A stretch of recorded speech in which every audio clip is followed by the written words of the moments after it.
Bueno, dándole continuidad a una serie de programas que vamos a hacer con el licenciado de Camps, ya recogimos desde sus inicios en la actividad política junto con su padre en el año 63, 62-63. 62-63, y quedamos en el año 78 en un acontecimiento que debe recoger los anales de la historia dominicana, que fue el debate que tuvo el licenciado de Camps con el doctor Marino Vinicio Castillo a propósito del gacetazo.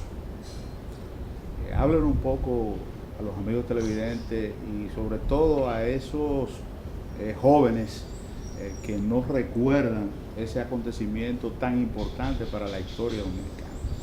Con mucho gusto. Estuve en la biblioteca Pedro Mir de la Universidad Autónoma de Santo Domingo, en la puesta en circulación de la segunda edición del libro del distinguido periodista jefe de Acento, Rosario. Y el literato, escritor Mateo fue quien produjo la introducción y hablaba de cómo ha caminado el narcotráfico en el país en las últimas épocas. Se titula el libro El reinado de Vincho Castillo. Si usted observa los historiadores dominicanos, con excepciones no contadas, porque no se pueden contar, le tienen temor a mencionar esa polémica que sostuvimos el doctor Marino Vinicio Castillo y quien habla. Es la polémica más larga que registra la historia dominicana. La de Láutico García y de Juan Bosch fue de 1 hora y media. La de Vincho Castillo conmigo fue de 2 horas y media. Porque el primer round yo lo derroté y el referee, el umpire, entendía que si se ampliaba el juego podía haber un cambio de situación. O por lo menos un empate. O un empate, y fue peor. Entonces, usted observa que le tienen terror, tal y como decía Andrés L. Mateo en la presentación del libro, tienen terror a mencionar a Marino Vinicio Castillo por la capacidad de agresión verbal del doctor Marino Vinicio Castillo. ¿Qué fue lo que arguyó Vincho ahí? Bueno, fue el despojo del control del Senado de la República. Y al hablar del control del Senado de la República, estamos hablando del control de la Judicatura Nacional.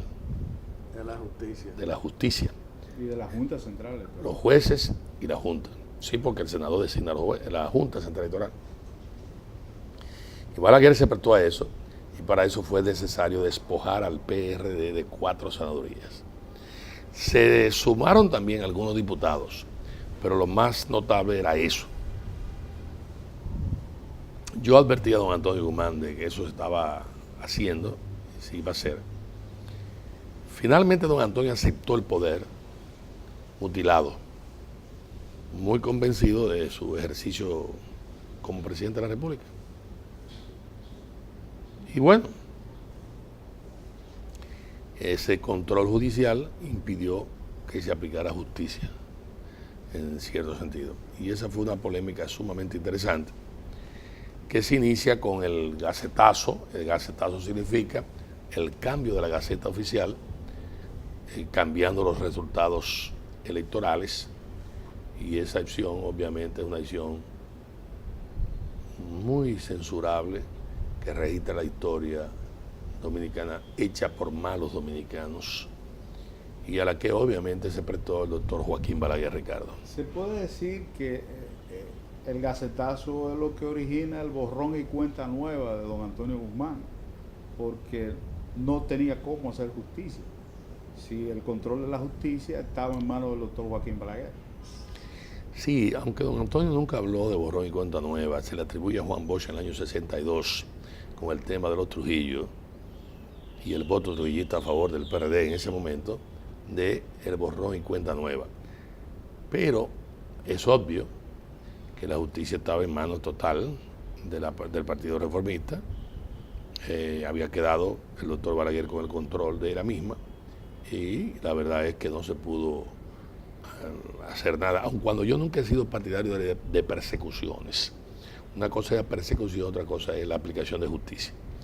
Eso fue cierto, eso mutiló, eso fue una de las manchas indelebles por la que registra la historia dominicana y en la que se prestó también determinados sectores. Quiero decir que el orden militar no se pudo mantener eso por el respaldo de los Estados Unidos a la política de don Antonio, hombre, a la política del presidente de la República en ese momento. Entonces ese respaldo fue muy importante y a mí me pidió don Antonio que yo fuera a invitar al gobernador de Puerto Rico, Carlos Romero Barceló, y me pidió también que invitara, y fui, al general Omar Torrijos Herrera. Yo soy quien conoce primero a Omar Torrijos Herrera y soy el que se lo presenta a don Antonio y también a José Francisco Peña Gómez. Después él mandó al hijo de él, Peña Gómez, a José Fran, a entrenarse con los machos del monte y a rebajar, cosa que por supuesto no le valió porque no rebajó José Fran. Y además no aguantó tampoco el ejercicio. No la aguantó. Y a mí me tocó pues hacer ese contacto con el general Omar Torrijos Herrera.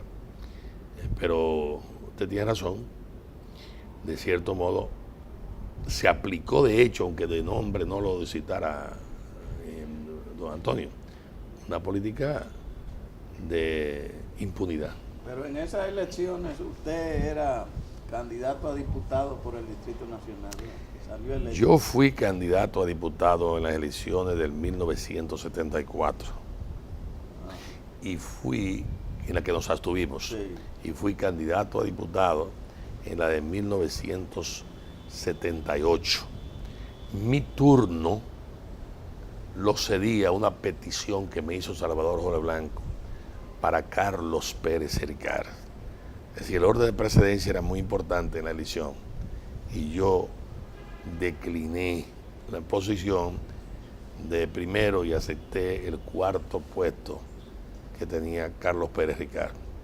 Por supuesto salimos electos, ¿no? En ese gobierno yo dirigí de modo gratuito, de modo en definitiva no compensado porque no lo acepté, Radio Televisión Dominicana. La saneé a la televisora y le recuperé los equipos que se le había robado. Y eso fue durante mes y medio, hasta... Usted sustituyó a Fon Bernal. A Ramón Fon Bernal. Usted fue director de Radio Televisión Dominicana por mes y medio. Yo fui director de Radio Televisión, era diputado electo y fui director de Radio Televisión Dominicana honoríficamente, que fue la condición que yo puse, hasta que finalmente, por mes y medio, hasta que finalmente, en un momento determinado, yo hice una serie de programas de las Fuerzas Armadas hacia el pueblo, como una forma de acercar a las Fuerzas Armadas con el PRD y con el pueblo y la sociedad civil, y por supuesto permití que participara en un programa que se había recién inaugurado, era Jorge Puello, el MEN, San Jorge Soriano, y a Plinio Mato Moquete. Entonces, sectores empresariales y sectores militares se alarmaron por esa entrevista y me pidieron que yo le impidiera, que no saliera, que yo la censurara. Y yo le dije que esos señores, la ley de amnistía lo había puesto en libertad y que como tal eran ciudadanos en pleno ejercicio de sus derechos civiles y políticos. Y que si ellos violaban la ley de difusión y expresión del pensamiento, entonces yo podía actuar. Pero si no la violaba, yo no iba a actuar, no iba a impedir que ellos hablaran. Y más aún, cuando otros dominicanos habían hecho uso de la palabra, como es el caso del doctor Víctor Gómez Vergés en el programa de Guillermo Gómez, Aeromundo, en ese momento. Cuando don Antonio me llamó, para eso le remaché lo que acabo de decir. Y le dije... Licenciado, el doctor Gómez Vergés entonces fue senador, pero de los 4 que le quitaron con el gacetazo al PRD. Yo no recuerdo si fue de los 4. Yo sí sé que él fue senador, pero también sé que él participó en el programa Aeromundo en la administración mía. Entonces, ¿cómo yo permito que hable el doctor Gómez Vergés y no permito que hable Plinio Mato Moquete y Jorge Puello? Entonces, pedirme que no lo hiciera era convertirme a mí en sepulturero de la libertad de expresión, o sepulturero que hicieron ese papel otros del 14 de junio. Y yo lo recuerdo perfectamente. Yo no me iba a prestar a esa vagabundería. Y se lo dije a don Antonio. Le dije, aquí hay una solución, don Antonio. Dice, ¿cuál? Sencillamente que yo le renuncio y usted me sustituya. Y demás, pero yo no voy a impedirlo. Y no lo impedí, ¿eh? Por supuesto. Presenté renuncia y buscamos una alternativa que fue a Bruno Pimentel en ese momento. J. Bruno Pimentel y a Tony Raful, que yo lo había colocado como subdirector de Radio y Televisión Dominicana, se quedó como subdirector de Radio y Televisión Dominicana. Don Antonio, vegano, aceptó a Bruno Pimentel, me dijo, pero ¿y cómo tú vas a sacrificar esta posición por no permitir que salga este programa? Y yo le dije, no lo voy a hacer, don Antonio. Principios son principios. Y esa es la formación que yo tengo. Licenciado, ¿y su paso por la Cámara de Diputados? Esa es una acción interesante, porque cuando yo renuncio a Radio Televisión Dominicana, que soy el único que hago realmente cambios en el gobierno de don Antonio Guzmán, don Antonio había recomendado a un gran amigo mío como presidente de la Cámara de Diputados, del compañero del PRD, Abraham Bautista Alcántara. Al yo renunciar a la Televisión Dominicana, en una reunión de diputados, Carlos Pérez Ricard y Salvador Blanco me plantearon a mí como candidato a la presidencia de la Cámara de Diputados. Esa reunión se hizo aquí, donde estaba la Plaza Naco, en un local que tenía que ver con el cine de Plaza Naco. Ahí nos reunimos y la mayoría de los diputados me escogió a mí como presidente de la Cámara de Diputados para sustituir a Abraham Bautista Alcántara. En esos días, Julio Ibarra Río, que en paz descanse, mi gran amigo, era el fiscal de distrito y le hizo un allanamiento a Fernando Álvarez Bogar, ligando a Fernando Álvarez Bogar a la utilización de la fuerza y del dinero para hacer desórdenes y huelga. Y Fernando estaba muy asustado.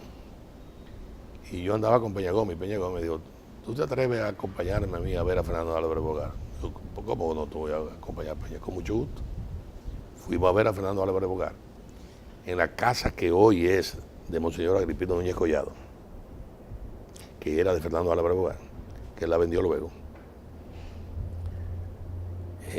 Por la Scout, ¿no?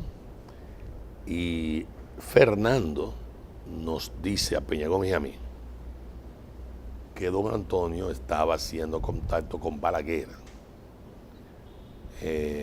a través de Sonia, su hija, y a través del esposo de Sonia, Hernández, para apoyar una plancha de Balaguer a la presidencia, al bufete directivo de la Cámara de Diputados, desconociendo la elección que había hecho el partido de mí.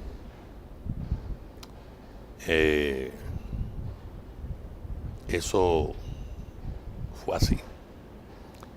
Entonces yo le dije, bueno, ¿y qué tú sugieres, Fernando? Entonces Fernando Álvarez me dice, tú debes de ir a ver a Balaguer. Digo, mira, yo no tengo los contactos y no conozco a Balaguer. Esta acotación es importante porque mucha gente creía que yo conocía a Balaguer. y que Balaguer hasta había sido padrino mío, nunca fue padrino mío de nada. Y no conocía a Balaguer, yo no lo conocía. Yo lo conozco en el 79, es decir, ya estando nosotros en el gobierno. Entonces yo le confieso, digo, yo no tengo ese contacto. Entonces, dice Fernando Álvaro, no, pues yo te lo puedo suplir. Aquí está Fautico Sicar Moya, o Moya Sicar, que vaya con Balaguer para la entrevista. Digo, ¿qué tú opinas, Peña Gómez? Dice, no, tú debes de ver a Balaguer, dice Peña Gómez. Entonces, sectores del PRD decidieron hacerme un juicio. Por la visita a Balaguer. Por la visita a Balaguer. Pero resulta que yo al día siguiente me llama Fautico y dice, mira, a las 10 de la mañana el doctor Balaguer te va a ver. Muy bien. Entonces yo fui con Fautico, entré, Balaguer inmediatamente me recibió, me dijo, yo le tengo una gran admiración a usted. Digo, muchas gracias, doctor Balaguer. Yo he tenido que leer sus obras y además estudié el cuarto de filosofía con el libro de literatura dominicana que usted ha redactado.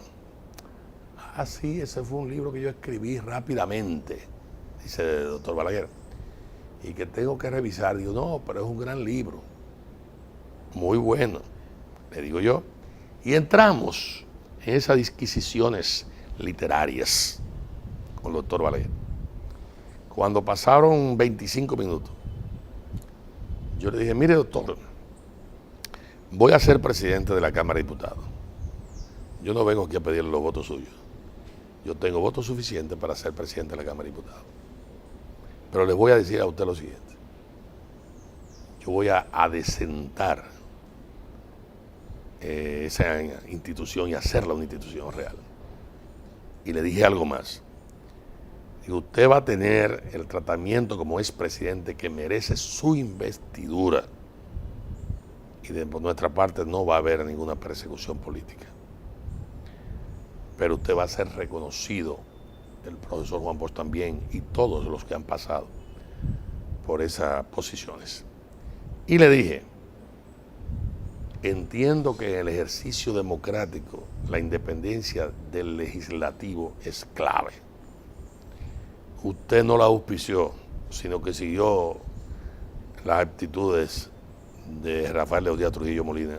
Probablemente tampoco estaba en condiciones de hacer los cambios, pero yo voy a tratar de hacerlo con don Antonio Guzmán. Si el presidente Guzmán me acompaña, con mucho gusto. Digo, yo sé que usted está siendo visitado por el yerno del presidente y por su hija. Una gran dama. Sí, ha estado aquí 2 o 3 veces, me dijo. Y prácticamente ha habido un acuerdo. Ellos han ofrecido la posición de vicepresidente para que en definitiva nosotros respaldemos a Ambiorix Estrella y también una secretaría del bufete directivo. Digo, yo no le puedo ofrecer ni vicepresidencia ni secretaría. Yo lo único que le puedo ofrecer es el tratamiento correcto. Ya es un poco tarde para yo poder cambiar, modificar esa situación. Digo, es que yo no he venido a pedirle eso, yo tengo los votos suficientes para ganar la candidatura. Si el presidente Guzmán se mete en esa aventura, yo voy a derrotar al presidente Guzmán. Le dije claramente. Fernando Álvaro me dijo, yo cuento con 9, pero obviamente no podía contar con 9 porque el aparato era muy fuerte. Me despido de Balaguer y al día siguiente me vienen a visitar 2 diputados del Partido Reformista a pedirme que yo le ceda posición en el bufete directivo. Y yo no puedo, porque donde yo fui electo fue electo la plancha, y la plancha es esta, y, bueno, y la digo. Entonces ella me dice, bueno, porque no están ofreciendo. Digo, bueno, pues bien, llegó el momento del 16 de agosto y por supuesto yo salí electo, a contrapelo del esfuerzo que hizo don Antonio Guzmán. Quiero aclarar que entre don Antonio Guzmán y yo había una gran relación porque yo le dirigí la campaña y fui de los iniciadores de su candidatura, junto con Kiko Tabar, junto con Jacobo Magluta y junto con Guido de Alexandro. Fuimos los que auspiciamos a don Antonio Guzmán como candidato presidencial en el 74. Cuando nos abstuvimos por la represión del doctor Joaquín Balaguer, que yo también apoyé esa abstención, finalmente don Antonio había quedado bastante alto y era obvio que iba a ganar la candidatura presidencial. No obstante el hecho de que yo estaba apoyando a Salvador Jorge Blanco y habíamos llegado a un acuerdo con Jacobo Magluta para que el que quedara en tercer lugar apoyara al que quedara en segundo lugar.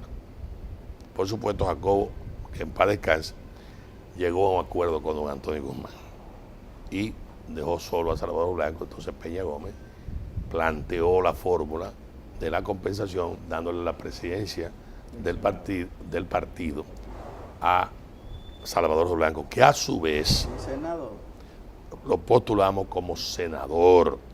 Se hicieron una serie de cuestionamientos porque él no había vivido aquí y yo arguí el hecho de que él estudió la carrera en la Universidad de Santo Domingo y que eran 4 años. El 5.º año buscamos la forma de resolverlo porque se requería, la ley establecía eso. Y Salvador Blanco fue electo también senador de la República y presidente del partido en ese mecanismo de compensación que hubo. Bueno, es ahí, en esa lucha y esa batalla, donde yo someto el proyecto de no reelección presidencial que hago aprobar en la Cámara de Diputados, pero en el Senado bajo control reformista no se atreven, le tenían temor. Y además, el uso del maletín ya de parte del gobierno empezaba a actuar con miembros generales, oficiales, superiores de las Fuerzas Armadas, del gobierno de don Antonio, en el Senado de la República. En la Cámara de Diputados no. Bien, entonces, yo resulté electo presidente de la Cámara de Diputados. Quiero decirle que antes de resultar electo, se hizo un juicio de cerca de 8 horas, donde don Manolo Fernández Mármol, que en paz descanse, a quien yo quería mucho, me pedía que yo no fuera candidato, que no le hiciera eso a Antonio Guzmán. Yo, ¿por qué? Eso es mi derecho. Fue una batalla tremenda, la que finalmente yo me puse. Recuerdo que el proyecto de no reelección presidencial lo dictó Salvador Jorge Blanco a Cela. Yo tengo los manuscritos y demás. Y lo hice aprobar. Después Salvador apoyó la reelección de Hipólito Mejía, desdiciendo lo que había escrito. Y yo le llevé a él una copia de ese escrito en ese momento y demás. Me pidió, se sorprendió, digo, eso fuiste tú que lo dictaste, mi presencia, y hacer esa son las letras Cela. ¿Tú me puedes conseguir una copia? Digo, claro que sí. Yo te la traje, mira, y demás.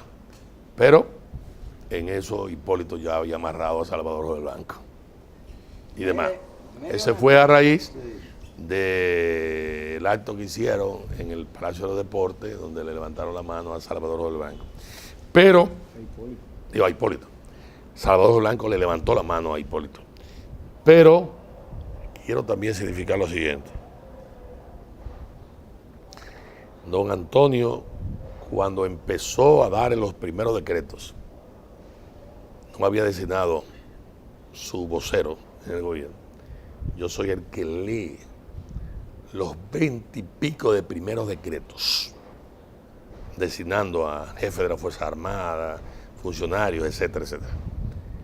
De modo y manera que Antonio Inver Barrera, que estaba al lado de don Antonio, que estaba presionando por la designación de Alfredo Inver y de su hermano, que eran generales de la Fuerza Aérea, de Mario Inver,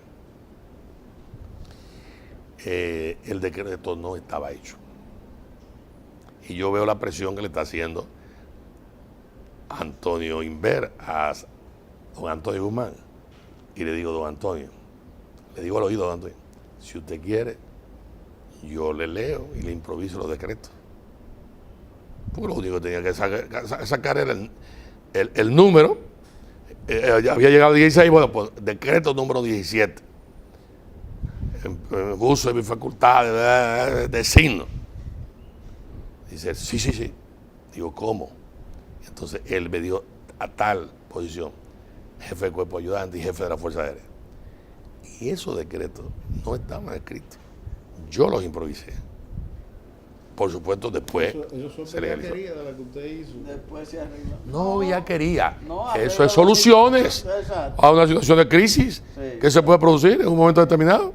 Ahí tú tienes al general Inver Barrera, héroe del ajusticiamiento del tirano Trujillo, azotando como si fuera un demonio con un tenedor. En la ahí. época.